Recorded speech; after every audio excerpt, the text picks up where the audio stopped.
Hello again, good afternoon everybody, and thank you all for connecting again to this webinar.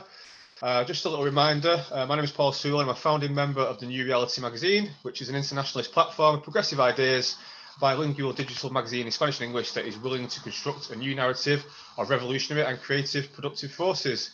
We'd kindly like to invite you to subscribe to our YouTube channel and follow us on social media.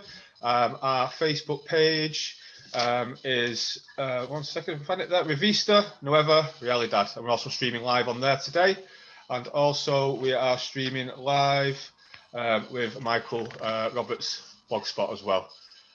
So we did the first part of the webinar earlier on today, very interesting with Michael, and also we have Professor Stavros Mavrides on there as well, and you can catch that if you missed it the first time.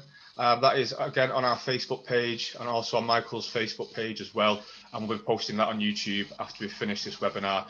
Coming up in this second part, we'll be hearing again from Michael, and also later on in the second half we'll be hearing from Professor Camilla Royle as well. She'll be also speaking to us, so very much looking forward to that. And Michael, I believe you just come back from a trip to Russia. How was that? Well, yes, I just flew there and back within the last hour or so. It was an amazing virtual trip. The University of Moscow has put on a two-day forum on Engels yesterday and today, and a battery of international and Russian speakers and academics who presented all sorts of different angles on Engels' contribution to historical materialism and so on. But I'm glad to say that not many contributions on contribution from Engels on political economy. So that was my angle, of course, as you now realise. So that gave me an opportunity to present a few things there, which hopefully will increase the debate around the world internationally. That's fantastic. It's good to know that Engels is being recognised in such a way. So we'll do the first part as we did. It means that Marxism in Russia is not dead, at least. Yes, it's good to know. So we're going to do the second part of the webinar as we did the first. We'll hear from yourself and Camilla, and then we'll take some questions for both of you at the end. So the stage is yours, Michael. Yes, well, thanks, Paul. What I want to do in the second session is to deal with the contribution that Engels made to Marxist political economy, particularly after Marx's death in 1883, because Engels carries on for another 12 years in contributing towards the development of Marxism, and also for the development of socialist organizations and the labor movement internationally, particularly in Europe. And in the first session, I dealt with some of the key ideas that Engels brought up before Marx on the question of a critique of political economy and also an analysis of capitalism in his two major works, then the an outline of the critique of political economy and also the condition of the working class in England. But now I want to move on to this period after Marx's death and Engels' contribution there, which in some ways is more how can I put it, controversial amongst Marxists after in this last 100 years or so, since he wrote these works. So I'm just going to share again a few more slides with you guys, if I can get the right one. Yep.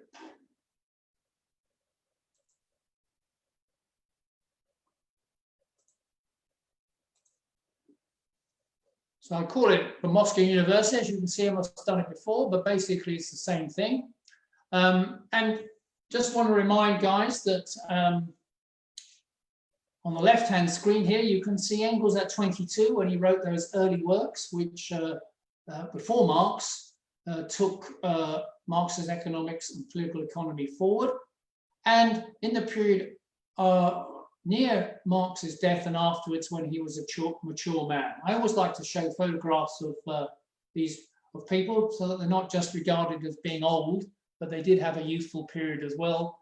And of course, Engels was in particular that case. But after 1850, when both Engels and Marx were exiled into England after the failure of the revolutions of 1848-49, Engels was exiled and came actually directly back to his father's cotton mill factory in Manchester to work and earn a living, using that money partly to fund Marx's studies of economics and Marxist ideas culminating in Capital in 1867 over that period. So from 1850 to 1870, Engels was locked up in Manchester, not doing any great major works, but still contributing significantly to Marx's articles and ideas that he was working on, particularly articles of journalistic nature that Marx looked to make money out of. Many of the articles that Marx wrote were actually written by Engels and just endorsed by Marx in order to make some money with newspapers and other journals internationally. But in 1870, he retires and moves back to London to renew his close collaboration with Marx on ideas. And in the 1880s, just after Marx's death, he writes a paper in Neue Zeit in which he looks back at what's happened when he first wrote his earlier works in 1845 and what the situation was in 1885. And also, he begins the process of editing Marx's Capital's volume, what turned out to be volumes 2 and 3 of Capital, to add to volume 1. And in doing so, not only editing, but also looked at writing a preface on both of those volumes in order to explain developments since Marx put down those manuscripts and since the period of the 1848 revolution. So he makes a lot of contributions in this area. And so I'm going to quickly run through some of these. And the most important thing was Engels' detailed and incessant attempt to edit all of Marx's manuscripts, very difficult to read. It's rumored that he actually had to rub cocaine in his eyes to properly read them because he had short-sighted symptoms, and editing that Marx's script was very difficult. Only he and Marx's daughter Eleanor could actually read this after his wife Jenny died. So they began the edit, Engels began the edit of Capital. And this has become quite controversial because it is claimed by Western Marxists now, particularly since the mega studies by scholars in Germany of the basic manuscripts of Marx have been done, that Engels, in editing volume 3 of Capital, misunderstood and even distorted Marx's law of profitability, making it much more important than Marx ever intended. So in particular, these critics attack Engels for the chapters 13 to 15 in volume 3 of Capital. Not only that, but this, in particular this area, to say that as Stavros Mavridias, the professor from Pantheon University, Athens, presented in the first session, in order to the Engels' distortion of these 3 chapters has led to an overemphasis on Marx's law of profitability as being relevant to crises and to Marx's theory. Michael Heinrich in particular considered that Engels' edition of volume 3 was so bad that it was not in any way a genuine presentation of Marx's ideas. Indeed, worse than that, Marx really no longer believed in this law of the downward trend of profit rates, and that Engels, by including this in Capital volume 3, was completely contradicting Marx's own personal views. Yet if we look in the preface of volume 3, Engels notes that Marx spent some considerable time looking at the relationship between the rate of profit and the rate of surplus value, key categories in Marx's analysis of capitalism, in the 1870s, well after the period that Heinrich says he no longer was interested. That seems to contradict Heinrich's claim that he'd given up on the law. And indeed, remember, Engels and Marx were now, from 1870 up to Marx's death, seeing each other nearly every day, talking at length about whatever, in the pub and elsewhere. And if Marx had dropped the tendency of the rate of profit to fall as a theory, as a law that he'd written about in Grundrisse in the 1850s and later in the manuscripts, then he surely would have told Engels. Engels would have noted that fact.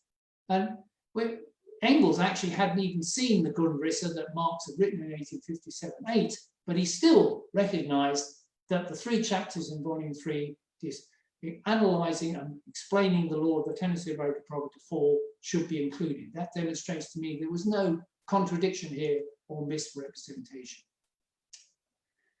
But also in volume 3, a very important thing is Engels added to volume 3 his own material. This is something that people aren't always aware of, but in particular there's a section on the turnover of capital. He points out that, as Marx explains in the chapter 14, there are a number of counteracting factors to the tendency of the rate of profit to fall. I won't list them now, but it's well, you've only got to read those 3 chapters, they're not long, and it provides the kernel of everything to understand about the theory of crisis from the point of view of Marxism. But Engels adds something else as an extra counterfactor to the tendency of the profit to fall, namely that if capitals can turn over capital and production at a faster rate, then they're going to get more value in the same time than they otherwise would do. So any increase in the turnover of value will increase the rate of surplus value created and therefore reduce the effect of a falling rate of profit. We can argue in the 21st century, speedier turnover and time and motion, internet demand and delivery has reduced the costs of circulating capital and increased production relative to the amount of fixed capital. So as Engels says, the direct effect of a reduced period of turnover on the production of surplus value and consequently of profit consists in an increased efficiency imparted thereby to the variable portion of capital, therefore will tend to counteract the fall in the rate of profit. And if you look at the right-hand graph here, here's a measure by some Marxist economists empirically of the annual turnover of US circulating capital since the 1960s. And you can see it was capital got turned over at 6 times every year. That increased dramatically up to 10 or 11 times in the 21st century. That's a powerful factor in trying to counteract the fall in the rate of profit. And we can see that it particularly takes place from the 1980s, which is exactly when we do see a recovery in the rate of profit.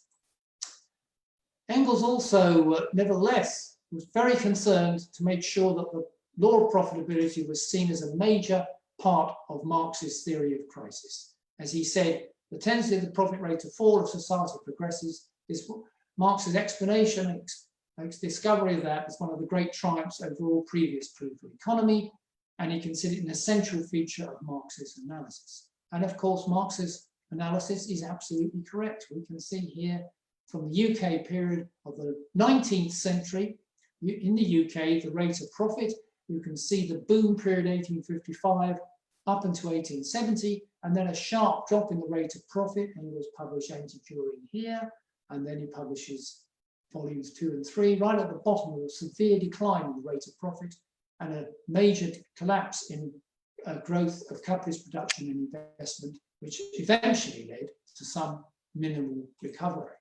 And that's the point here, that Engels notes, alongside this fall in the rate of profit, exactly that we now entered a period not just of cycles of boom and slump from the 1870s onwards, he argues, but a chronic state of stagnation in all dominant branches of industry.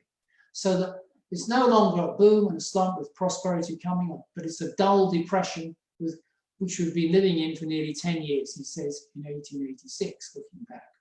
The decennial cycle of stagnation, prosperity, overproduction and crisis has given way to a slough despond of permanent and chronic depression. In my view, this is exactly the picture we've had really in the 21st century since the end of the Great Recession. A slowdown in production, investment, and in income standards. So actually the result is a form of chronic depression, which is capitalism is finding very difficult to get out. In the long depression of the late 19th century, which most scholars now recognize, you can see the sharp difference in the level of industrial production growth compared to the boom period of 1850-1870 in the major economies. So Engels' observation of this depression is borne out by the facts. Now Engels, he rejected the idea that underconsumption was the cause of crisis. In his book, Anti-Curing, written with Marx's participation and involvement, he took on Dr. Eugen Dühring, who was a major social democratic scholar at the time, who argued that crises were caused by the lack of demand from workers who didn't have enough money to buy the goods that capitalists produce. This simple underconsumption theory of crises, Engels argued against. He said, masses are always in an underconsumption position. They're always being forced down to the minimum level of wages that will survive, as we pointed out in the first session. It's a necessary condition of all forms of society. So therefore, it doesn't explain the nature of the boom and slump and crisis we get in capitalism, because it's a product of a class society, really. So the underconsumption of masses is a prerequisite condition of crisis and plays a role, but it tells us just as little as why crises exist today as why they did not exist before. Engels prefers a theory of crisis based on overproduction. That is, overproduction of commodities as a result of the overaccumulation of capital, the means of production and labour, relative to profit created and appropriated. He particularly quotes that words of Marx, which is to say that even under the extreme conditions assumed by us, this absolute overproduction of capital is not absolute overproduction, but absolute overproduction of the means of production, that is the machinery and raw materials, and it's overproduction of means of production only insofar as the latter serve as capital. In other words, relative to profitability is the key cause of crises. One of the big features that Engels presents, which is now very relevant to modern economic crises and conditions, is the concept of fictitious capital. Back in 1844, in the condition of working class in England, he anticipates Marx by saying speculation in the financial sector, buying and selling of bonds and stocks and shares and other financial assets through borrowing on credit, is actually a phenomenon which creates and multiplies a disorder and a crisis in society. A lot of investors are no longer investing in productive activity, they're investing in trading in money. This becomes separate from trading in commodities and for production in general, and it starts to develop its own laws, its own power. Financial crises feed upon itself as a result of the development of what is called fictitious capital. In other words, the investment in what appears to be capital, bonds and shares, is quite often fictitious because it's not really related to the real values being produced by workers in production, the value and surplus value there. And in the end, you cannot separate that from the production process and the exploitation of workers in the production process, as Engels says. Exchange will be eventually connected to production, and the fictitious capital will turn out to be fictitious depending on what's happening in the production process. Another key aspect which Camilla is going to deal with, so I won't spend too much time on this, is Engels' important role of explaining the relationship between humanity and nature under capitalism. He points out, we can see it now in the middle of this COVID, capitalism's drive to industrialize agriculture, usurp the remaining wilderness, has led to nature striking back with pathogens for which we have no immunity and have now begun to feed through the food chain to us and cause these new pandemics like COVID-19. Just in the same way as when the conquistadores from Europe arrived in the 16th century, they wiped out 90% of the Native Americans, not by military activity mostly, but in fact by the diseases they brought with them, for which Native Americans had no immunity. And so Engels says that reminds us that we don't rule over nature like a conqueror, like a foreign people, as the conquistadors did, something standing outside nature, that we're part of nature. And that means we must learn to understand the laws of nature and how we relate to that. He says, we're learning more. We're learning the remote consequences of our interference in the course of nature, and we need to learn the contradictions between nature and humanity and how we can deal with it. He says humans can work in harmony with us and part of nature, as long as they have greater knowledge of the consequences of their human action. In his collection of papers, which he put together as the dialectics of nature, he says that we're learning by crude experience what this means, the remote and social effects of our productive activity. But he goes on to say, it's not just a question of science. It's not just a question of learning more about pathogens, per se. Science is not enough. We need to carry out a complete revolution in our hitherto existing mode of production, and with it, our whole contemporary social order. So Engels by no means some sort of positivist scientific determinist, as he's often accused of. In fact, his view on the relationship with humanity and nature is a revolutionary one, that is a dialectical one, the process of changing the mode of production is absolutely essential if we're to end the rift between nature and humanity. A couple of other points to finish. After, in the 1880s and 1890s, Engels looked at the question of how the Depression had led to a collapse in the strength of British capitalist power in world trade and manufacturing. The hegemonic position that Britain held in the middle of the 19th century began to disappear. You can see on the left-hand point here that it's the maximum share of world trade, of world manufacturing output, to be more exact, for the UK peaked around the end of the 1870s and then began to decline relatively as America and as Germany began to pick up. This is particularly during the Long Depression that England's monopoly of the world market was shattered by the participation of France, Germany, above all of America in world trade. A new form of evening out appears to come into operation, says Engels. This is a lesson for us now. The US is in a similar position where its position relatively is beginning to decline against rival powers. To some extent, Japan in the 1970s, Europe a bit, but the main force, of course, is the new 21st century economic rival, Japan, which is now increasing the intensity of the struggle on trade and technology between these two powers, who will have the hegemonic position in the 21st century. But Engels also says the result of this competition between these national powers towards the end of the 19th century bred a systematic development of an armaments race, which was clearly the imperialist powers were going to settle the issue who controls the world's surplus value and value through world war. And he made this very powerful prediction that a world war was on the agenda, a world war, moreover, of an extent and violence hitherto unimagined. 8 to 10 million soldiers will be at each other's throats, and in the process, they will strip Europe barer than a swarm of locusts. And the war will cause, quotes, the collapse of the old states and their conventional political wisdom to the point where crowns will roll into the gutters by the dozen, and no one will be able to pick them up, opening up the opportunities for proletarian revolution. As a result of that depression, limited recovery, we entered the major imperialist war as we know in 1914. Engels said and predicted that whichever side England backed would win, that America would emerge victorious from the war and assume the hegemonic position in the 20th century. How right he was. But he looked out of the war for revolutions in France and Germany, probably the weakest nations out of this war, the losers, as a consequence. The only hope, he said, of stopping a long war was if the Russian people came out of the war, overthrew the Tsar, and made a revolutionary peace. Well, that's exactly what happened in 1917, and in some ways brought the war quickly to an end as the Russian Revolution began.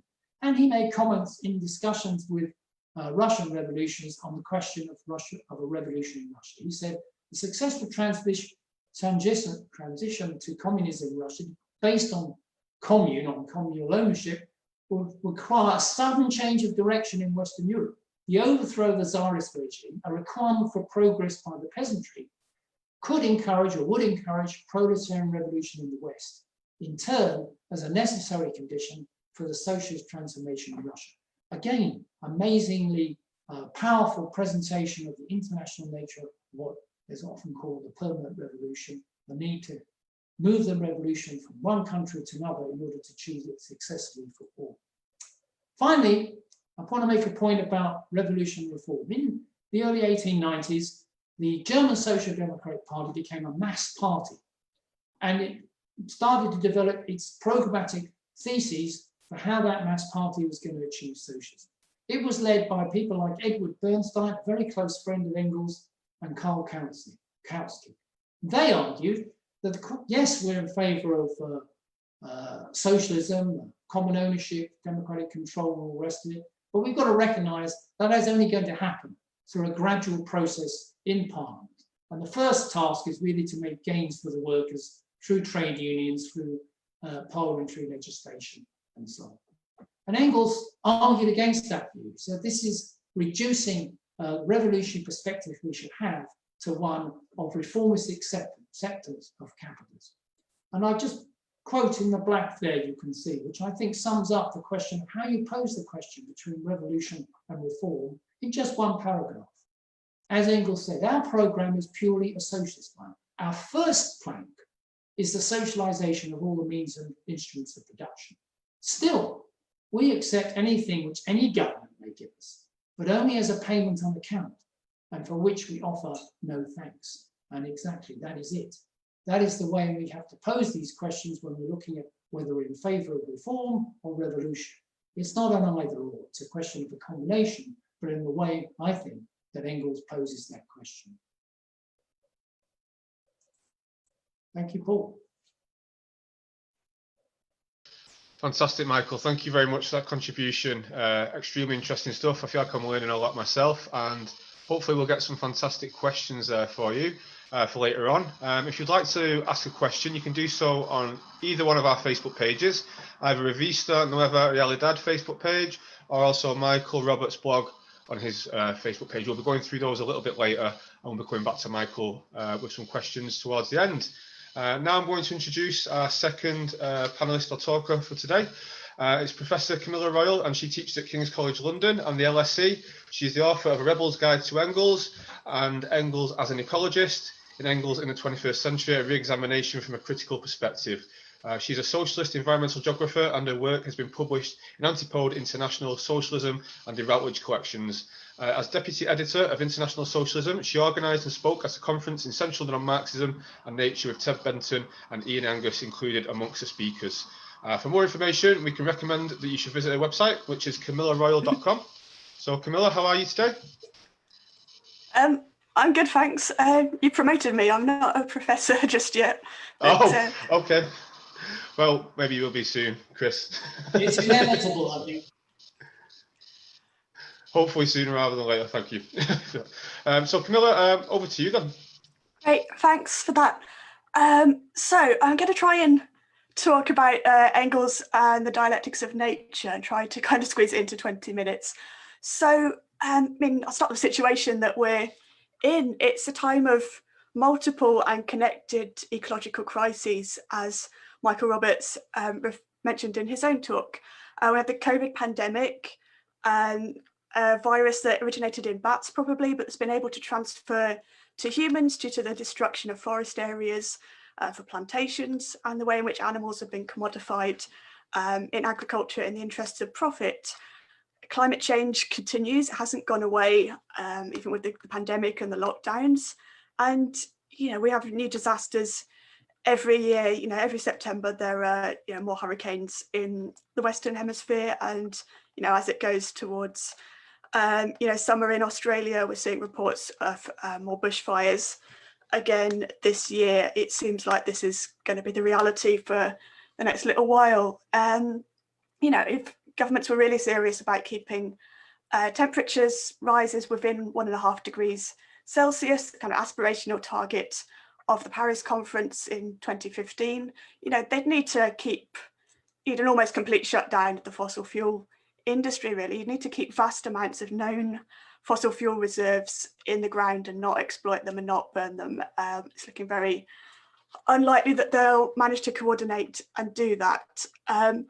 But as well as ecological crises, we've also seen the growth of mass movements over climate change and over biodiversity over the past few years.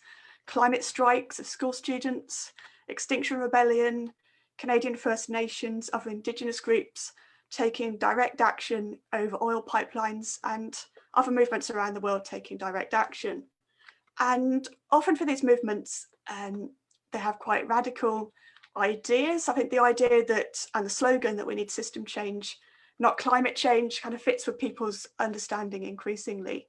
So in this context, a number of scholars have made productive use of Marx's writings, particularly his references to metabolism and rifts in the social natural metabolism that he makes in Capital. But yeah, I'm not going to talk about that today. What about Engels on nature? And I will mention two works, really: The Condition of the Working Class in England, which he wrote in 1844, and I'll try and talk more about the dialectics of nature.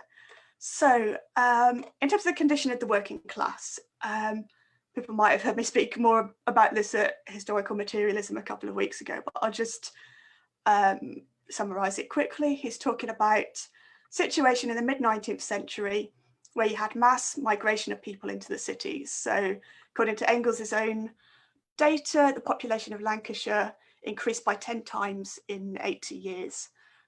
He saw the creation of an industrial working class, people moving into the cities and becoming part of a working class and working in factories rather than in their own homes. Because this was bound up with a transition towards the use of fossil fuel, primarily the burning of coal to fuel all those mills and things.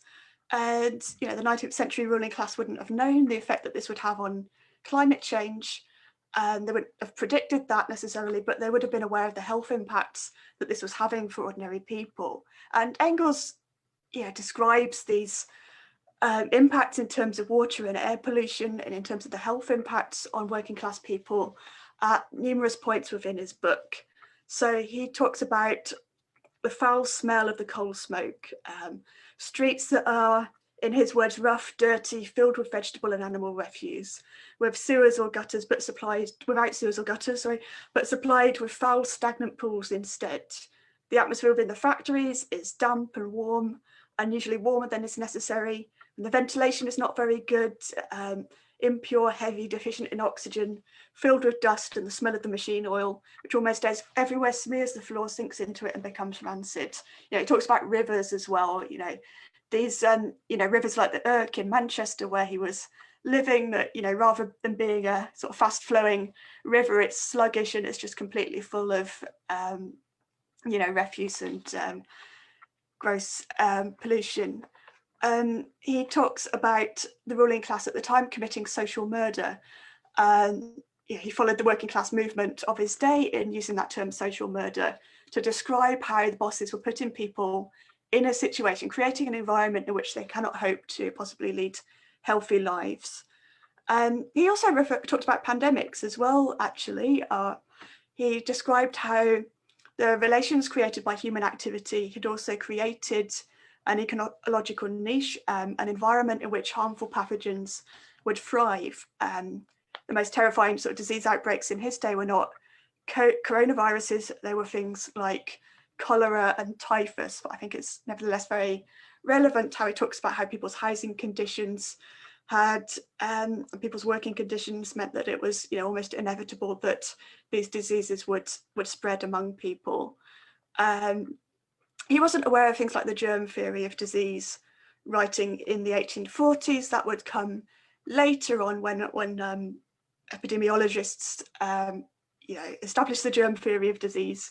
Engels would have thought, like everyone did at the time, that diseases were spread by miasma, like some a kind of unhealthy bad air that was spreading these diseases like cholera. But his ideas are nevertheless still relevant, and he did adopt the germ theory of the disease later on. So I think his kind of ideas and his writings are strikingly contemporary. You look at Jakarta after the flooding last January and the descriptions of people's lives there. Look at the descriptions of air pollution in Delhi every year, or flooding in other parts of the world, floods in Karachi this year. The conditions that people are living in seem very, very similar, sadly, to what Engels was describing in 19th century Britain. His key kind of insight in this book, I think, is that struggles of workers over social struggles over better wages and better working conditions are not distinct from struggles over environmental relations. Environmentalism isn't just about protecting wilderness areas and protecting rural areas and saving species. It's also about what happens in cities and about the struggles of workers that often take place within urban environments increasingly these days. These are no less environmental struggles. So if you want to read one thing on Engels and ecology, the condition of the working class in England, I would say read that one. But people have also started to talk about the dialectics of nature and debate this as well recently. So I'll talk a bit about that as well. So as Michael said, dialectics of nature, it was Engels' unpublished notes that he started working on in 1873, started to put together some of his research on science and nature. He was engaged in all these kind of debates among scientists that were happening in Manchester and other places within Britain at the time. It took 10 years compiling it, and then obviously 1883, Karl Marx died, and Engels had to put aside the dialectics of nature and focus on other works, including works on anthropology and the family, but also the huge task of editing Capital volumes 2 and 3, as we've already heard about. So I think it's an interesting text because a lot of Marxists talk about the uses that science gets put to in society. You know, we can talk about, you know, does more money get spent on, you know, putting Elon Musk into space? Should it really be spent on developing vaccines for coronaviruses? You know, should it be, should the money that gets invested in science be put to better use? You know, that's not a bad thing for Marxists to be interested in. But Engels is also interested in debates within science. You know, what are scientists actually researching? What are their ideas? What are the experiments that they're doing? You know, do Marxists actually have something to say about this as well, a kind of pure science? And it was, you know, as I said, pretty well informed, you know, easily well abreast of these ideas, enough to take part in these debates, you know, with scientists that he corresponded with. In the 19th century, what you had as well was a time when kind of mechanistic views within science were being challenged, and scientists themselves were starting to recognise that there are kind of processes of historical development within nature. So Charles Darwin, you know, is foremost within this. You know, Darwin talked about how species aren't just fixed entities. You know, species can evolve into new species through time in a very long gradual process. Lyell, the geologist, is also talking about change through time, irreversible evolutionary change in geology. Lyell geology, Joule in physics is also at the same time talking about you know, energy being conserved and you know, different forms of energy and energy being converted from one form of energy into another, but never disappearing or being reduced in any way, but just transferring into new different forms of energy. You can tell I'm not really a physicist, my background's more biology. But the dialectics of nature has remained controversial ever since. And I think it's an odd idea to get your head around, dialectics of nature. You know, can this kind of, you know, it's a kind of Hegelian philosophical system that Marx uses to talk about society and to understand how capitalism works. Can you also apply that and look at what scientists are talking about and, you know, make actual intuitions into the way that processes within nature work? I think a lot of scientists would say, you know, of course not. That, you know, the politics and, you know, ideology is something that, you know, doesn't really have a place within science. That's still a pretty common view these days, that science is just, you know, it's just completely objective. They just do experiments. They don't have any particular philosophical position when they do their science. I think Engels, a kind of controversial bit of dialectics of nature is probably Engels' 3 laws of dialectics.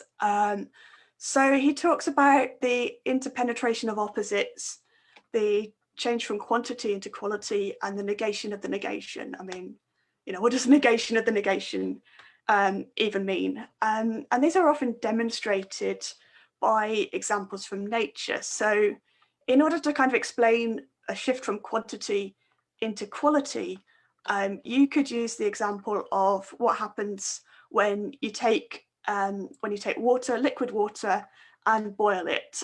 So you raise the temperature, gets hotter and hotter and hotter. When you get to 100 degrees, it goes through a qualitative change. No longer liquid water, it has reached boiling point and it is now steam. So it's a completely different type of substance with completely different properties. Yeah, I mean, fair enough. That is a change from quantity into quality. People also say that when a chick hatches from an egg, it negates the egg because the egg no longer exists. Chick has replaced it, and then later on, a hen then negates the chick. So the chick no longer exists. It's been transformed into a hen. John Bellamy Foster, in a recent article, has some slightly more sophisticated examples from science that are supposed to kind of illustrate some of these free laws of dialectics. I think they're useful to a point. I think they can kind of demonstrate the type of philosophy that dialectics is. But I think if they're taken just too literally, it makes everything way too simplistic. Ian Birchall has this quote that making a revolution is far more complex than making a cup of tea or even breeding chickens. And, I think that's a good point. It is, nature is not really, it's not possible to distill it down to just three laws. Furthermore, the laws can be taken to imply a kind of predetermined course that nature should have to follow. And this has been particularly contentious. This kind of negation of the negation idea could be taken to mean that there's an inevitable course of events. It could be taken to mean that proletarian revolution is inevitable under capitalism. Certainly capitalism creates the conditions for proletarian revolution. It creates the conditions for people to rise up and overthrow it and negate it. But I don't think this is a guaranteed, and I don't think it's kind of fundamental to the way the world works. And also people criticize these laws because they say that there are no subjective processes within nature, that what Engels seems to be talking about when he talks about laws of nature is a kind of nature that you observe from the outside, that humans have no role in. The role of the human observer is just to watch what happens in nature, and nature is seen as distinct from society with no objective processes in this. This is kind of Georg Lukács's contention in his work, and there's a lot of debate you could go into in this. I won't have time to talk about it because Lukács also changes his own mind, but this is a valid kind of criticism. So having said all that, is there anything good in the dialectics of nature? Is there anything that we would defend? I think there are, despite the kind of some of my contentions about it, and I think you have to bear in mind that it was never meant for publication. He never finished it off and published it. It was only kind of published much later in the 20th century by the sort of Communist Party figures over it in Russia, and they will have put their own spin on it. I'm sure in the editing it might not have been what Engels actually intended. I don't think it was, but I think what is useful in it is that I think what we can take from dialectics of nature is this idea that both society and nature are fundamentally dynamic rather than static, that processes of constant change are as relevant to nature as they are to society. And indeed they should, because there isn't really a distinction between nature and society. As Michael has rightly said, society is part of nature, so you would expect that some of the same processes to exist in both. Change is a default state of the universe. It's stasis, and it's stasis that is unusual and requires explanation. So, and as Engels himself, I think Engels himself comes to this kind of conclusion in Ludwig Feuerbach and the End of Classical German Philosophy. He says that the world is not to be comprehended as a complex of ready-made things, but as a complex of processes in which the things go through an uninterrupted change of coming into being and passing away. So this is a philosophy which is all about not accepting the way things are at the moment is the way that they'll always be. Everything has come from something and everything is going somewhere else. That's kind of how the world works. Kangal, again, I won't go into it in detail, but he's also draws on Engels' ideas about emergence. So nature as a differentiated unity with properties at one level that cannot be understood purely with reference to what happens at lower levels. So you can't understand biology just purely by explaining it in terms of chemistry. And you can't explain chemistry just purely by explaining it in terms of physics. You know, each new kind of level of analysis has its own properties that emerge from what happens at a more fundamental level. We can't be reduced to it. I also think that Engels on the part played by labour in the transition from ape to man is the best bit, and that is kind of the really useful part of dialectics of nature. He asserts here one of the key premises of historical materialism, that our ability to labour is what makes us human. So human labour is what facilitated humans' evolution from our ancestors. So whereas Darwin says that it was the human brain that developed first, and this led to us being intelligent enough to be able to develop tool use, Engels says it's actually the other way around, that we learnt to walk upright, and that left our hands free to develop the use of tools. And this process in turn meant that we developed larger brains and more sophisticated neural ability. Archaeological evidence has since suggested that Engels was actually correct on this point, which is quite something for someone who was a self-taught person with an interest in science and autodidact. Stephen Jay Gould, anthropologist, has said that Engels provided us with a brilliant expose of a theory of human evolution with the role of human labour at its heart. So I've talked for quite a while, but I'll sort of conclude on this. This is about humans and other animals acting on the world and changing and adapting the world around us. That world also acts back on us and drives our own evolution. So both humans and all other species are the subjects of evolution and also the objects of evolution. We play an active role in evolutionary processes. But unlike the changes that other species make to their immediate environment,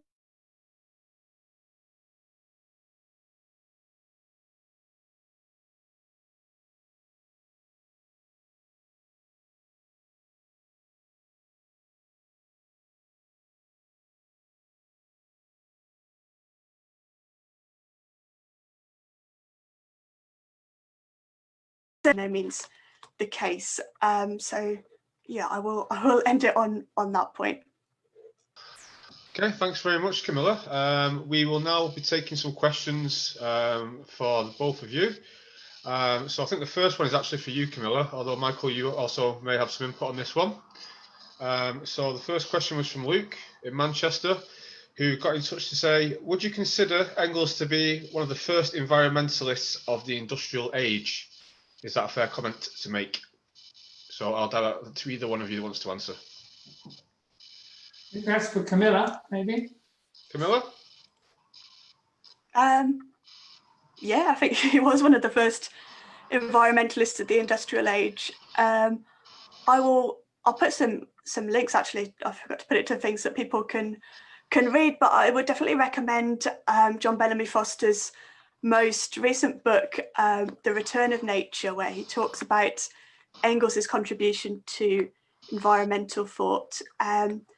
It's obviously it was the 19th century. We know a lot more now than we did back then about, including about climate change. Although Marx and Engels were aware of localized climate change, they were aware that if you cut too many trees down in a local area, that does have an effect on the climate.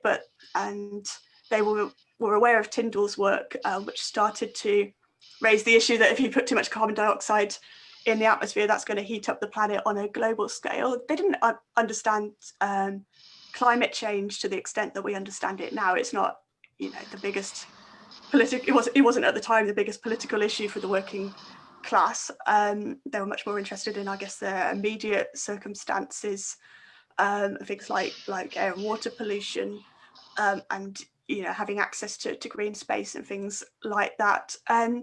You also, the word ecology didn't exist back at that time either, but I think Foster makes the point that Engels's approach lends itself towards an ecological way of thinking, and actually that Engels and other Marxists actually was central to the development of an ecological way of thinking. You know, this idea that humans and nature are all connected, as you know, we're part of nature, that but it's a kind of differentiated unity where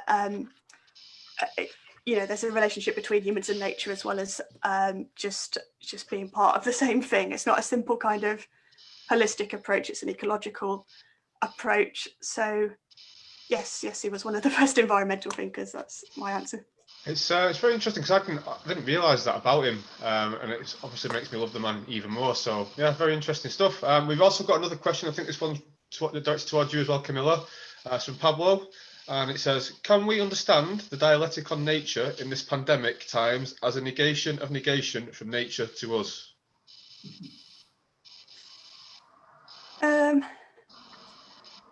Is it the negation of the negation? Yeah, I'm not sure. I'm just trying to think about how you would sort of apply that. I mean, the negation of the negation kind of implies that there's a kind of progress towards an end point. So is it that we've negated the forests and then the bats have escaped from the forest and now they're going to negate us and lead to some kind of further development within society? Yeah, I'm not, like I tried to sort of say, I'm not sure this is that kind of helpful as a way of understanding how the world works. Yes. Okay. I mean, we're not negated by the coronavirus. It's caused huge changes in the way we live our society. Yeah. I think much better to look at it in terms of metabolism and metabolic rift, as people like Rob Wallace have done. Okay, no problem. We've got another question here for, I think this one's directed towards Michael. And the question is, what percentage of capital is invested on financial markets and speculations in comparison with real production? Well, very good statistical empirical question. There are many different ways of trying to measure that. One of the simplest ones is to look at the size of financial profits relative to total profits in the major economies.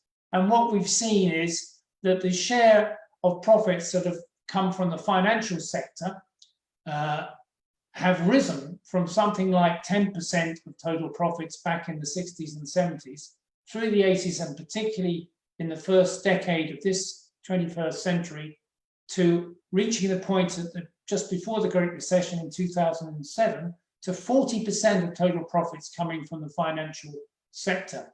That's in the US in particular, but the other major capitalist economies also saw a similar process. Also, we can measure it another way, that the size of the stock market and the bond market relative to total production has also dramatically increased, so that it's several multiples of the size of annual GDP now. The size of the market capitalization, as they call it, the stock market, or the size of bonds being issued, that's loans and so on, by governments and by private sector companies and so on, has also reached high levels. Indeed, the level of credit or debt, however you want to call it, is now, according to the very latest figures, at just under 400% of annual GDP at the moment, from a figure that was less than half that even just 10 years ago. It's particularly risen since the end of the Great Recession. So what we're seeing is a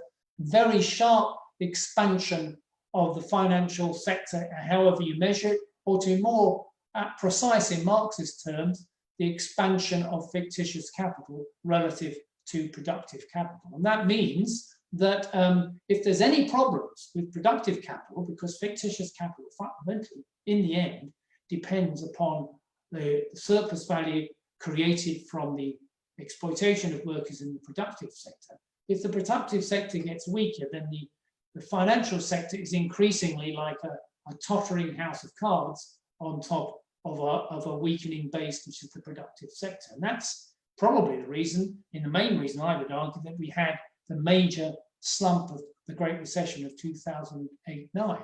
Just to finish on this point, Paul, the COVID slump takes a different way, and it's something worth thinking about.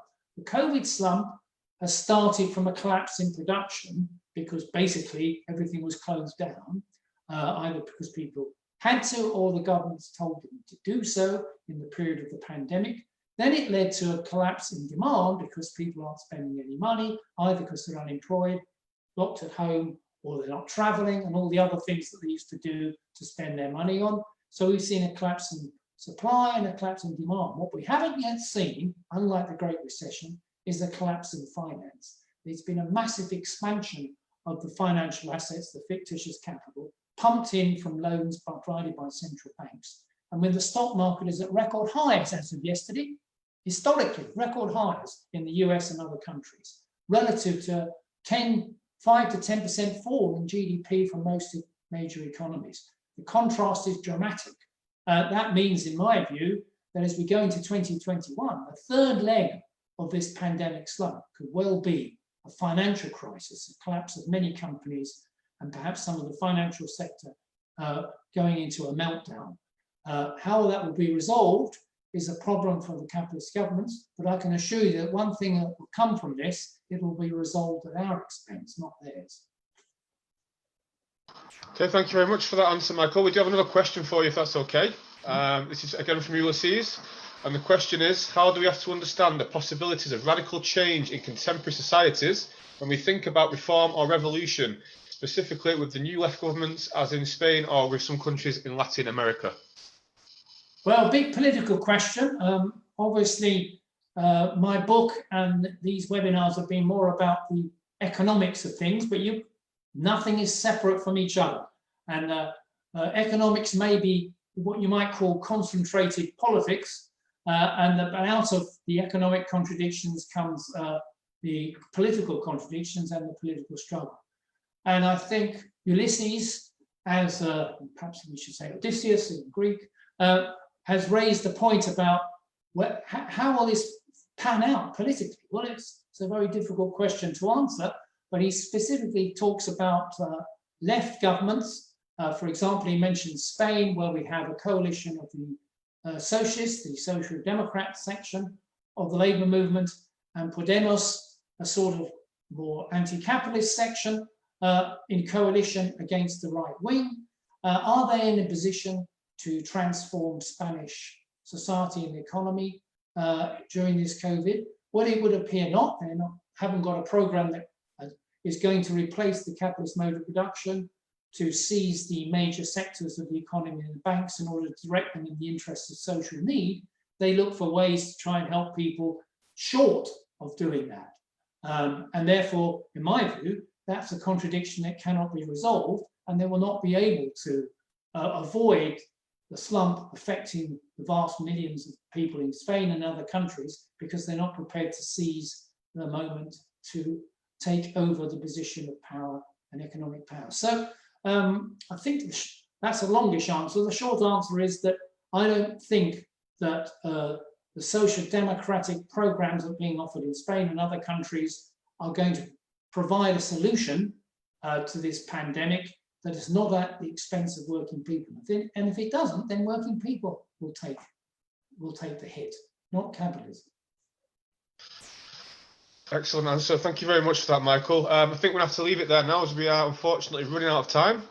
But I would like to thank all of our guests today for taking part. Obviously, Professor Stavros Mavroudis, who was in the first section of the webinar. Of course, Michael Roberts, thank you very much for taking part. It's been very interesting. And also as well, Camilla Royle, thank you very much for contributing to this. You will be able to watch this again if you missed out any parts on it. It will be on Michael's Facebook page, which is Michael Roberts blog, and also on the magazine's Facebook page, which is Revista Nueva Realidad. And also, we'd like to wish happy birthday to the man who inspired this webinar today. Happy birthday to Mr. Engels himself. Yeah. So we'll raise a drink for him later on. So thank you very much for both taking part, and I wish you every success in the future, and hopefully speak again soon. Bye. Thanks for now. Bye-bye. Yeah.